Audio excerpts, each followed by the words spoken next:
Again, Ubers players, RBY players, or anyone else who happens to be watching this. I'm back covering the final set of week 2 in UPL, which is me versus Enigami. So this is always an interesting matchup. I've played him quite a few times, including in the last individual I played. I played him in, I want to say, semifinals. And that time I kind of called him out on the rap stuff and whatever else. So I think we're always playing a bit of this arms race game in a bit of a circle where it's like me trying to predict when he's going to try to hit me with rap or counter or whatever other like tech stuff. And him taking advantage of that to try to catch me running stuff to cover those techs. So got a series here and we'll see how it goes. So I let off with Gengar here versus an Alakazam. Gengar is a very common bring for me versus Enigami because he likes rap so much. So even if it gets put to bed, it just helps to stop rap teams. And he goes out to Zapdos as I go to Egg. Nice call out from him, but still like pretty favored for me to get sleep. And he predicts that I will get out of there and goes to Egg, but I'm not doing that. I just clicked sleep and decided I am probably going to get sleep on the Zapdos. So a bit of an early lead for me for free here as I get Mewtwo in. And Mewtwo boosting up. So from here, I've got an Amnesia T-Wave Blizzboom Mewtwo. I'm just going to push this against him and try to get an early lead since I'm already up. And here comes the Blizzard, and now we're speed tied, and I can threaten to just boom it out, or I can keep attacking. In this case, I choose to keep attacking because I feel like I've got some good pressure. And it might be the same set from him, so I just ripped the boom here anyway. It would have crit, so recovery wouldn't have mattered if he had it. At this point, I can see a lot of his team. So you've got like a lot of T-Wave spam with Alakazam, Zapdos, and then Egg and T-Wave Mew. That seems to suggest probably a very physical Mew, and it could also be Wrap. Like this really can be Wrap or a really physical Mew. But the thing is, there's only one team slot left to be a Rapper, so it's more likely to be a Tauros or Snorlax trying to capitalize on Paraspam. Kinesis Zam, not even T-Waving first. So I super disagree with clicking Kinesis before you click T-Wave, just because it's slightly more damaging to the egg's accuracy, of course, but it's only very slightly, and Kinesis is not very accurate. I think you have to take the 100% chance to lower accuracy before you do any of this stuff. I'm just committing here. I'm willing to just sit there and try to stun spore it. But a bit of bad luck here as the egg wakes up immediately and I have to sack Gengar to sleep. Except that he doubles out to Zapdos. So from this and how he played around my egg, it's really clear that Enigami views Zapdos as this world-shattering threat to a fully healthy egg. I don't really agree with that. Again, like Drill Peck only does 45 to 53 to egg, so you have to crit max roll it. And I understand, of course, Sleep Powder can miss, but we're playing Ubers. You have to be more aggressive than that. So because he gave me that, I end up just getting an even potentially more valuable sleep here. And my Gengar is still intact. T-Bolt click to try to get paralysis if the Alakazam comes in. Doesn't work out this time. And doubles to egg as I go to egg. But again, I'm just going to go back to Gengar and try to sack it here. And Gengar sack has given up, so now I'm feeling pretty insulated against Wrap. And now can just trade the egg for the egg or the Zam, whatever he wants to give me.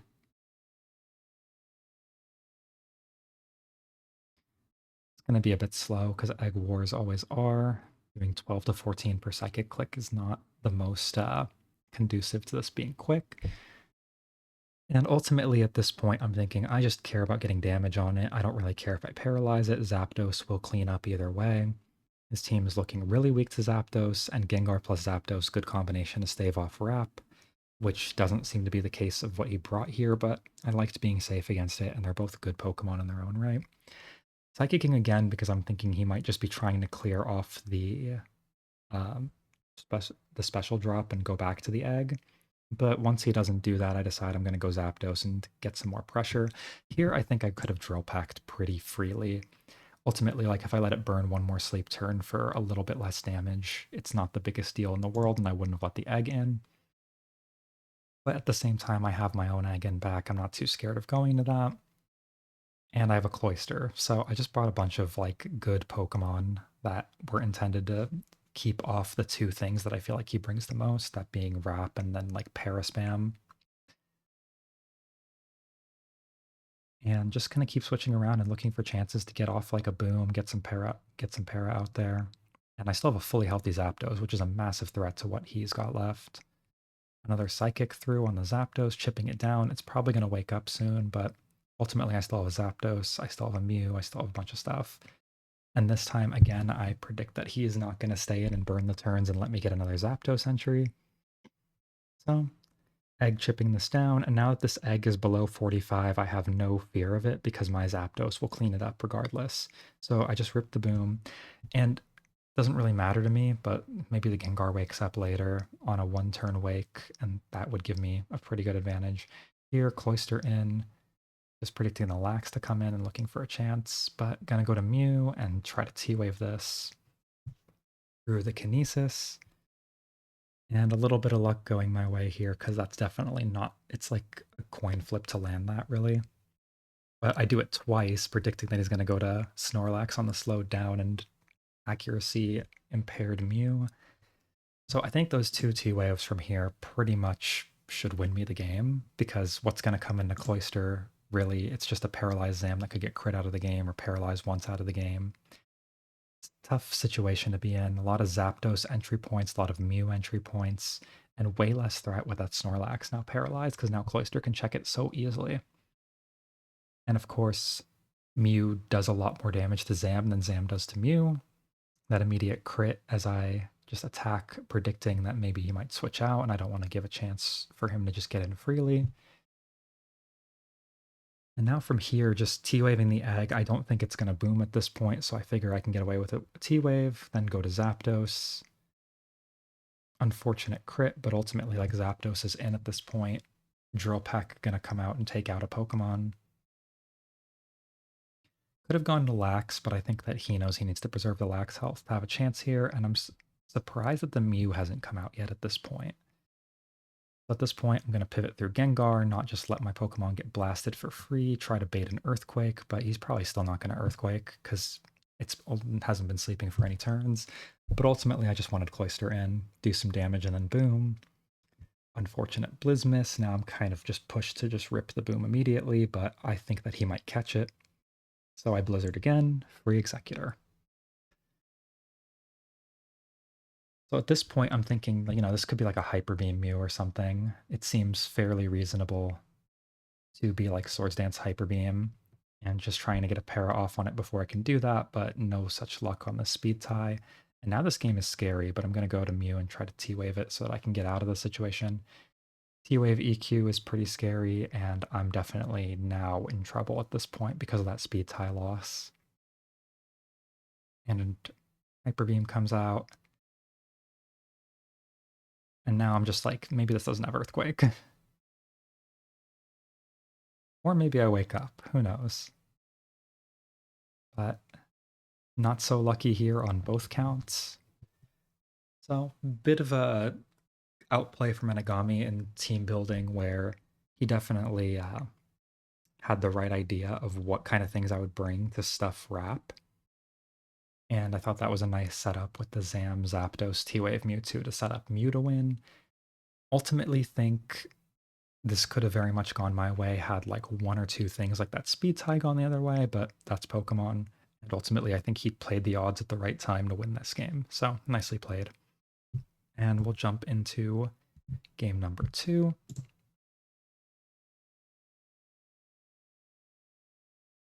Now Gengar lead from Enigami. At this point, like I'm leading Mewtwo, covering for his like relatively high sleep leads. Blizzard first because Blizzard Psychic would take out Gengar if he stays in. I don't think he's going to stay in anyway. And I'm leading off with a T-Wave Mewtwo, so we're just going to trade T-Waves right away. Now at this point, I'm thinking I want to preserve this so that I don't just hand Gengar sleep later. So right to Snorlax. Here, I think I should have Earthquaked, but I just slam thinking that there's no way he'll go straight to Gengar. And he doubles out knowing that I'm going to go to Mewtwo, but ultimately I don't think this is like a very high value play for him. I think getting one body slam on Mewtwo in exchange for me getting the click T-Wave wouldn't have been good, but Mewtwo chokes. And now T-Wave as he goes back to Mewtwo. But at this point, I'm just going to try to push what I can with this Mewtwo, despite the unfortunate non-T-Wave turn. Mew comes in.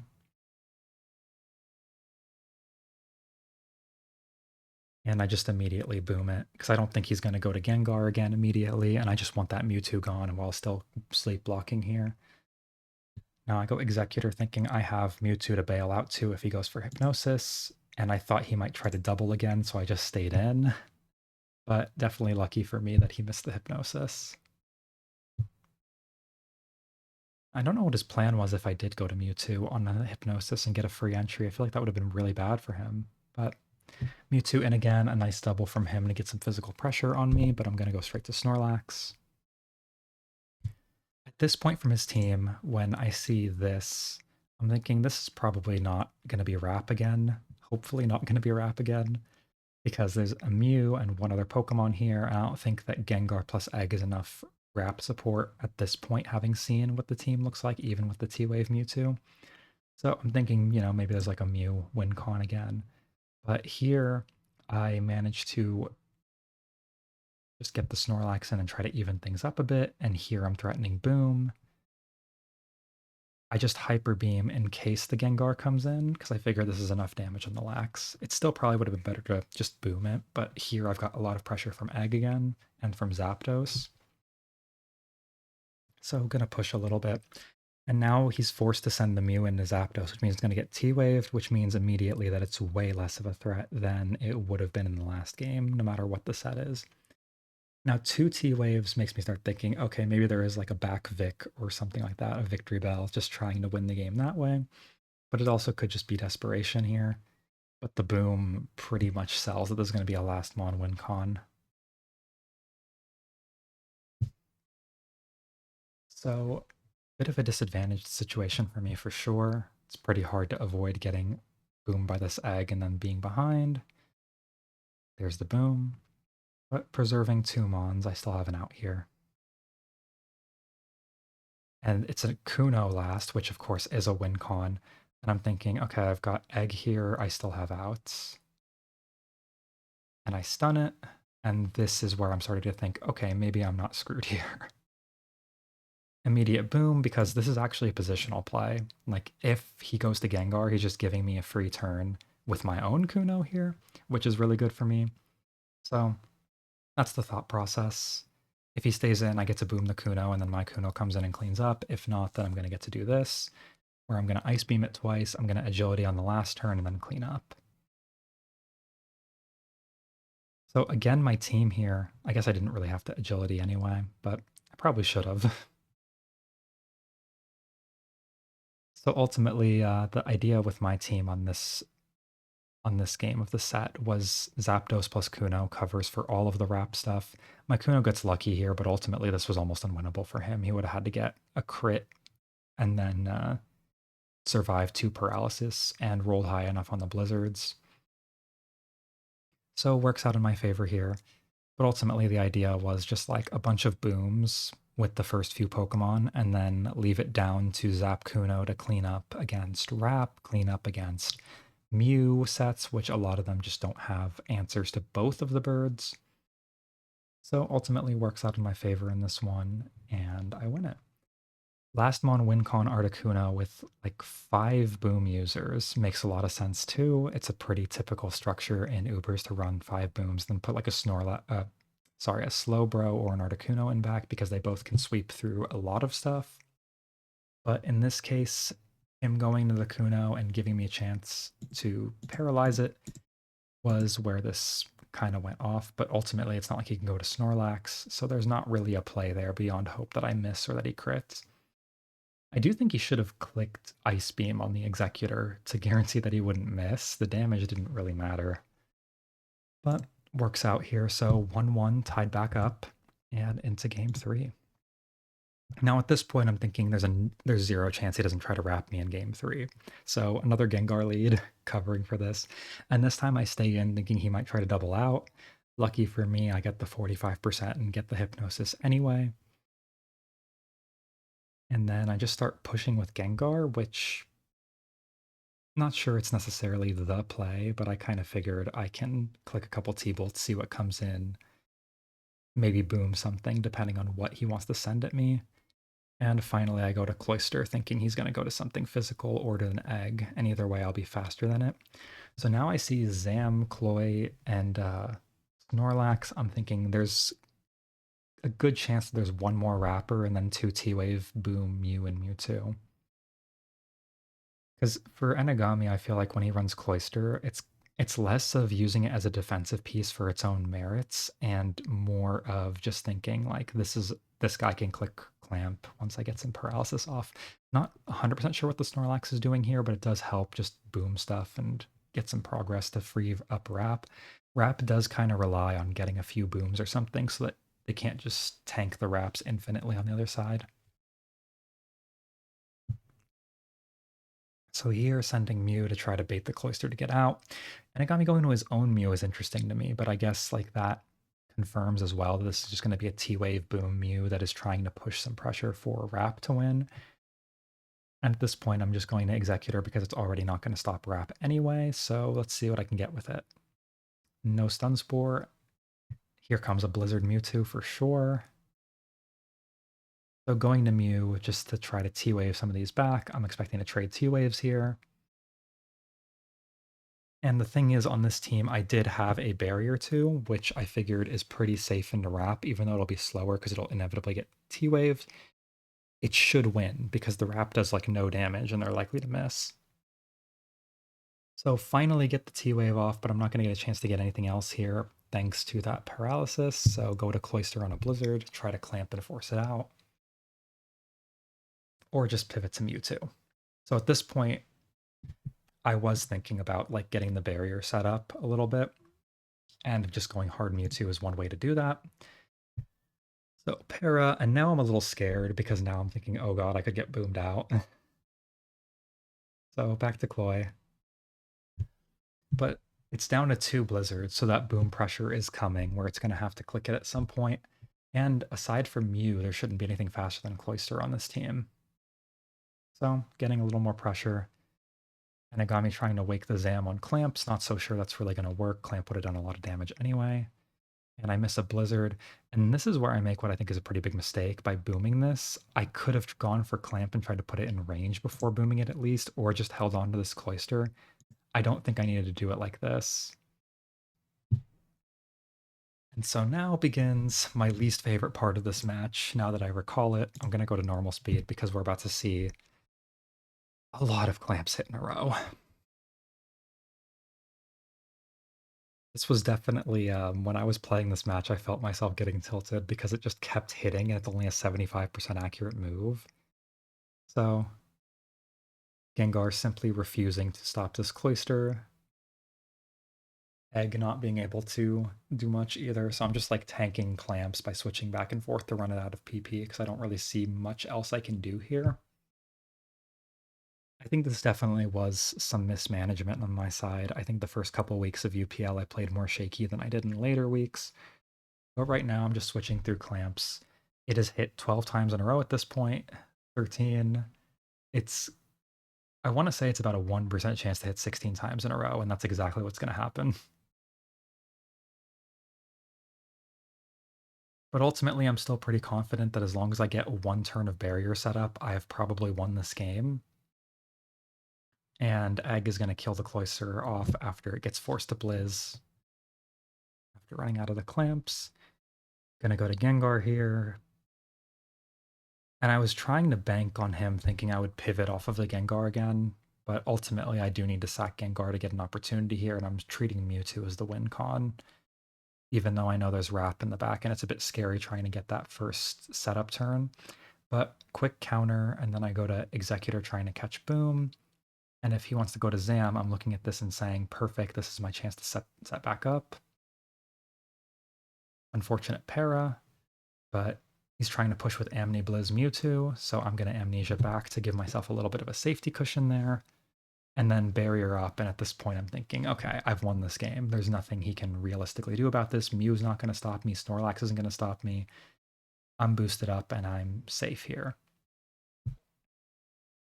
So at this point, I just need to recover, not para a million times in a row. And there comes the boom. And now I'm expecting Victory Bell to come in and just click wrap. So the thing is, it has to hit a billion of those that do around 1% damage per hit, while I need one Ice Beam and this game's over. So it looks favorable, 85% accuracy. It should miss before I get down below like 40, but crit wrap is really scary. It doesn't have a high crit rate, so I felt pretty safe that I was still going to win this, but this wrap keeps on going. There's a 12.5% chance to be a 5-hit wrap, and that's exactly what it is. And at this point, I'm thinking, wow, I actually am going to lose this to a 30% damage wrap through several defense boosts.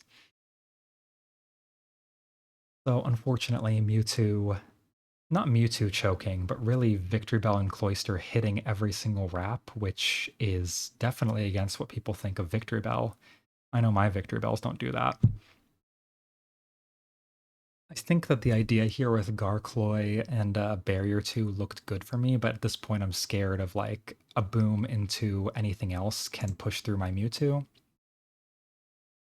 The thing is that boom wouldn't have killed, right? But the idea is get it low enough that like Razor Leaf can take it out or whatever, so that you don't have to worry about hitting more wraps. So I have to bail out to Executor, catch the boom, and that means I'm going to lose my boosts anyway, so this still is not good.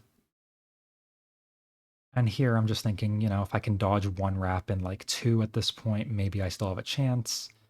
But Victor Bell simply does not want to miss.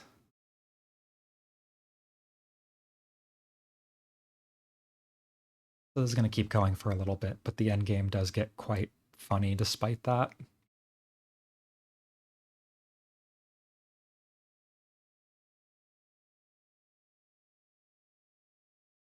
So it's going to keep going, and finally Razor Leaf, take out the Mewtwo, and here I'm thinking, like, I just need something to go my way.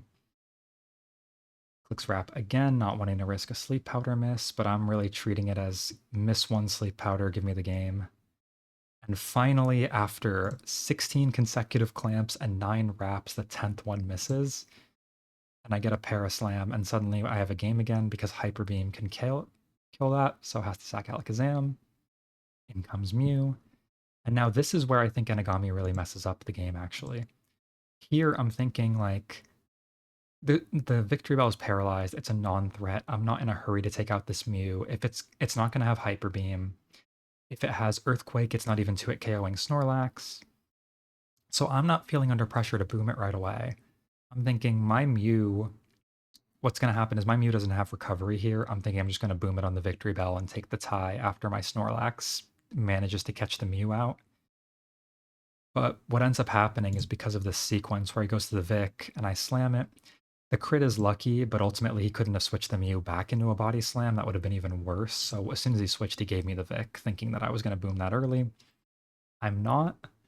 Now, I don't know the Mew set for sure, and I'm still thinking, like, what if this is Hyper Beam? What if he's got a bunch of Paraspam here and a backup win con in the Mew? But it turns out it doesn't have any of the stuff that would stop me from winning this game. So as he's boosting up, I wait a bit and then I rip the boom. He doesn't have recovery in the end. It's just Thunderwave, Swords Dance, Earthquake, Explosion. So it turned out that actually I was gonna win this game despite the many wraps hitting. So lucky me, works out in the end. Definitely when that Vic got the crit wraps, I was sweating, but in the end, I was kind of looking at a win path, or at least like a tie path, and it turned out Enigami had the wrong set to win the game after sacking the Victory Bell like that. So I think maybe back on those turns when it was Vic versus Snorlax, I think maybe you do just need to click the Sleep Powder, or you just need to go to the Mew sooner, get like 10-20% chip on the Snorlax and let Vic clean up with a Razor Leaf. So I think there were maybe some misplays at the end. I think he got enough out of the Victory Bell and the Cloyster that he should have won the game. Hitting 16 clamps does crazy damage, and I definitely messed up by booming my Cloyster a bit too early. That was definitely a big mistake.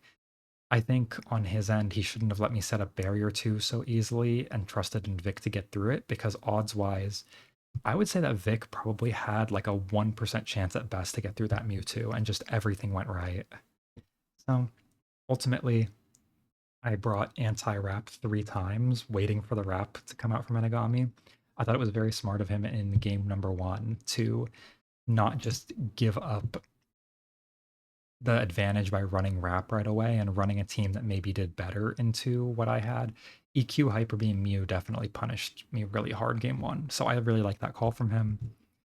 Game 2, I think, ultimately just came down to my last Mon doing more than his last Mon because of Executor being kept healthy for long enough to get that crucial paralysis. And then game 3, I think once the barrier 2 was set up, it was in the bag for me, and then everything went wrong. And then, oh no, I found a little way out, and he just didn't happen to have the moves that would have bailed him out.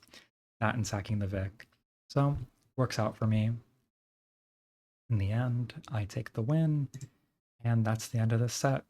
So again, like I didn't get super in depth on what I brought beyond like a bit of the why, given that Enigami is notorious for bringing rap at least once a set. But I'll probably come back to all my sets after UPL and do like a roundup and review of the actual teams that I used. But for right now, I'm not going to make it that easy for my opponents to scout everything that I'm doing. Although some teams are pretty revealed by the end of these games. Like this game 3 team is very easy to tell what I have anyway. And I'm not super pressed about it, but why make it super easy, right? So that's the end of week 2. That's the end of this match. I'll see you all in the next one.